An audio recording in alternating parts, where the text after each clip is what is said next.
The ALTA survey specification does not turn a boundary survey into what I call a single number commodity.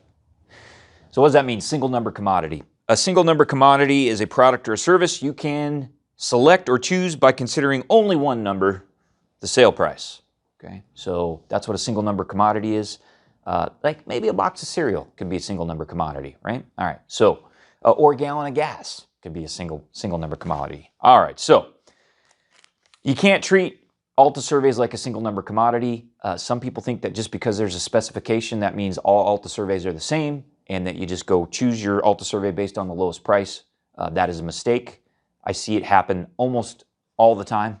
So 98% of the time, that's all people care about when they're getting an ALTA survey is the price. That's usually because the wrong person is buying the ALTA survey. Usually it's the buyer, the buyer's agent, and it needs to be the bank that's lending the money. But it is what it is. Okay, so hopefully, if you're watching this, you're a banker and you're the person with the money on the line, because then you'll understand why you can't treat ALTA surveys as a single number commodity. So I'm going to illustrate it this way. It'd be like buying an ALTA survey based only on the price would be like going to buy a car and only looking at the price as long as it had 4 wheels and a gas cap, right?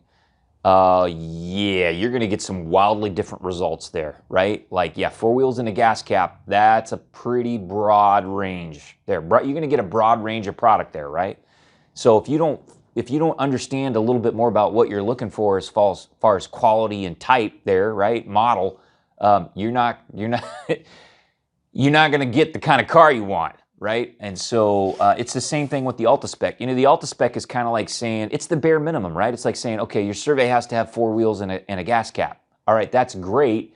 Is it an SUV or a go-kart? You know, is it a 4-wheel drive or is it 2 doors or 4 doors? Is it a Ferrari or, a Ford Bronco? Yeah, those are big, huge differences, right? Okay, so why can't you treat an ALTA survey like a single number commodity? Well, because there's a lot of things that the ALTA survey specification doesn't tell you as the client, right, or the buyer. Okay, so I'm going to give you an example. What kind of things am I talking about? I'm going to give you 5 things that the ALTA specification does not tell you. Okay, now there's other things, but I'm just going to give you my first 5. All right, so here you go. Number 1, it doesn't tell you what Table A items to check. In fact, the Table A in the specification is blank. Okay, so none of the boxes are checked. All right, and you don't want to just check all the boxes because then you're going to pay for a bunch of stuff that you don't need. Okay, so that's the first thing. It doesn't tell you what Table A items to check. Number 2, it doesn't tell you what the Table A items mean. The specification does not say that. Most of the Table A items in the spec are 1 or 2 sentences, right? That's why I do a lot of videos here about what the Table A items actually mean. Number 3, the specification does not tell you how much the Table A items should cost. In fact, the specification doesn't talk about costs at all. So you can't properly weigh risk versus cost there, right? You need to talk to somebody about that. You need to talk to a good surveyor about that. Number 4, it doesn't tell you what the base survey should cost. Right? So it doesn't say if you're surveying this many acres or you're surveying this many linear feet of boundary, the cost should be X. That's because you can't price surveys that way. So, you need to talk to somebody about the cost versus quality trade-offs there, right? Somebody you trust. Okay, number 5, it doesn't tell you how to determine if the specification was met. The spec doesn't say anything about that, right? So you want to work with a consultant you trust because you could get a garbage ALTA survey and never know, right? And that's gonna cause problems down the road potentially if there's a boundary or land title issue.